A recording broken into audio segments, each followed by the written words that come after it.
When you repent and operate on God's standards, now you have restoration and reconciliation. You can trust God's heart even when you might not understand His hand. You may be a product of your past, but you don't have to be a prisoner of it. God can accomplish in a moment what would take years on your own.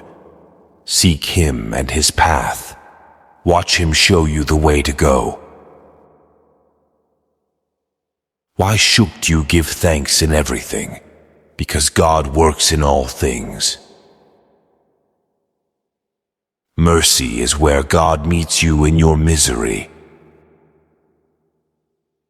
You have a God-given purpose. Locating and living it out is one of the most important things you can do. Don't worry about how much faith you have. Focus on what or who you put it in. Jesus wants you to follow Him, not just fit Him in. Never let your yesterdays keep you from your tomorrow. Learn from yesterday. Just don't live in it. Your pain is real, but so is your hope. And because of that hope, you can find joy even in your darkest moments. Trust Jesus. Draw near to Him. Before Jesus changed the disciples' situation in the storm, He gave them a word to calm them on the inside. The saga of a nation is the saga of its families written large, and whoever owns the family owns the future. Every time you are prone to worry, that is a call from God that it's time to pray. Jesus Christ is the stability of our lives. He is our cornerstone. When God is silent, He is not still. Our God is a great coach, and He's got a great playbook.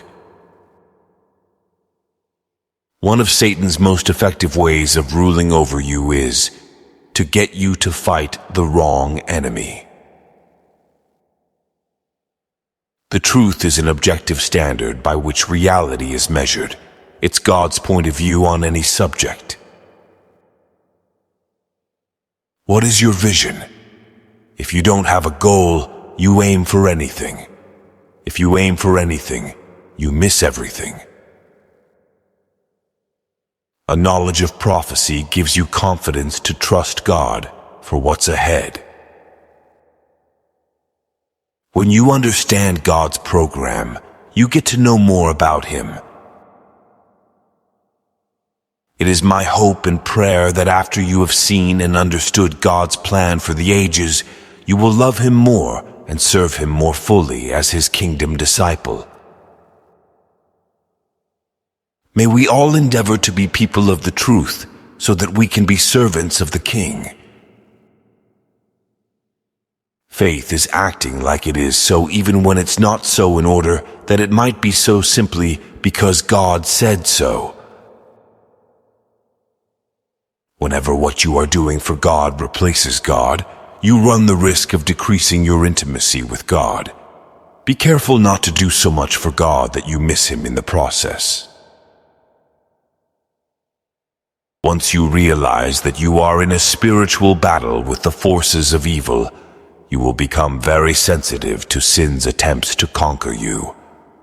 In a war, only a fool is not on constant alert for the enemy. Help me always remember to put you first in all things as a reflection of my heart's adoration of you. Righteousness has to do with the vertical standard that God gives us to please Him.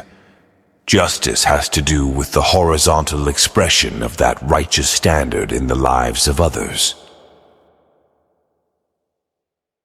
The Bible is the primary source for legitimate racial pride, self-authentication, self-analysis, intracultural and cross-cultural analysis, and determining God's view of a group's national purpose. We often doubt what God will do because we have forgotten what God has done. There are two answers to every question: God's answer and everybody else's. And everybody else is wrong when they disagree with Him. We don't apologize for who we are. We do what we do as Christians. Our faith isn't hidden. There should never be a separation between God and good works. Peace, unity, love, and non-violence should be our rallying cry and the catalyst for change in our nation. Prayer is God's backstage pass into a personal audience with Him. Sometimes, to accomplish His purposes through you, God has to allow you to be taken low before He will take you high. The key to spiritual victory is often spiritual resiliency. When I heard Martin Luther King's speech, "I Have a Dream," I reflected on the fact that much of the success of that movement was driven by the unity of the church. When fathers come home after a tough day at work, they should come home to serve, like my father did, teaching lessons around the dinner table and leading the family in worship and prayer. God operates the world by covenants. Those covenants have specific jurisdictions and responsibilities, not to be infringed upon by another covenant. Separation of church and state should never mean separation of God and right. Whenever you define family as anything other than a man and a woman married together, you have just introduced an ethical nightmare. If there is one thing you can count on in your life, it's that your path will not always be easy. To carry our cross is to have such a commitment and identify with Jesus Christ and what He accomplished that I am willing to suffer the repercussions to that identification. The church, and only the church, has been given the keys to the kingdom, so we have unique access to God that nobody else has. God created the races. He created different backgrounds and cultures, but He created them all to operate under His authority. Racial distinctions should not be rejected. They should be embraced. When families break down, you have a lot of repercussion from that, from poverty to crime to lack of discipline. If God created the family, He should be the ultimate definer of what it is, and that should be our point of reference.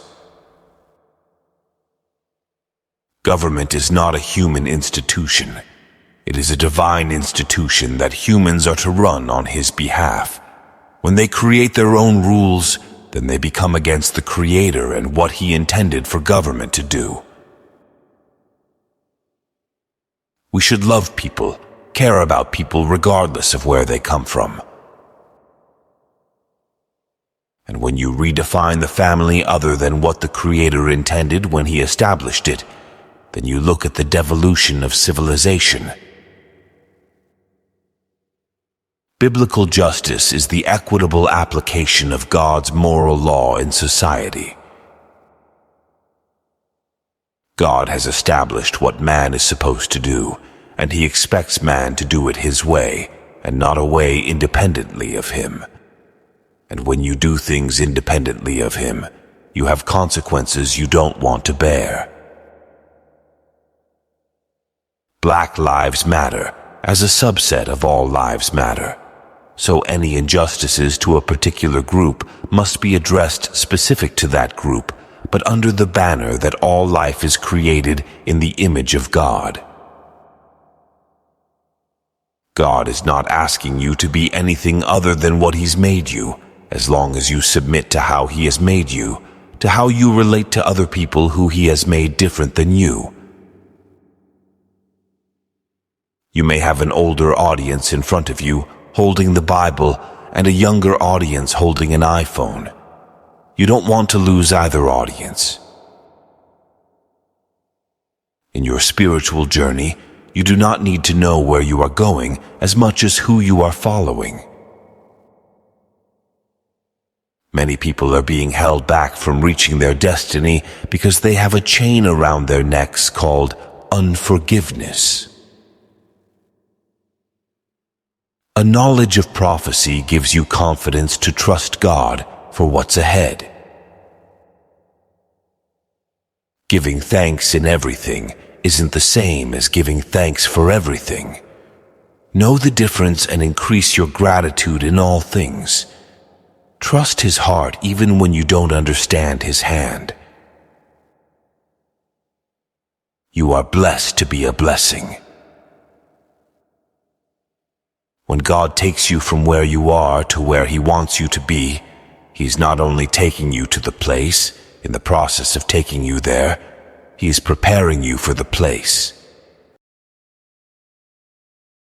A valley is a mountain waiting to happen. Keep the faith.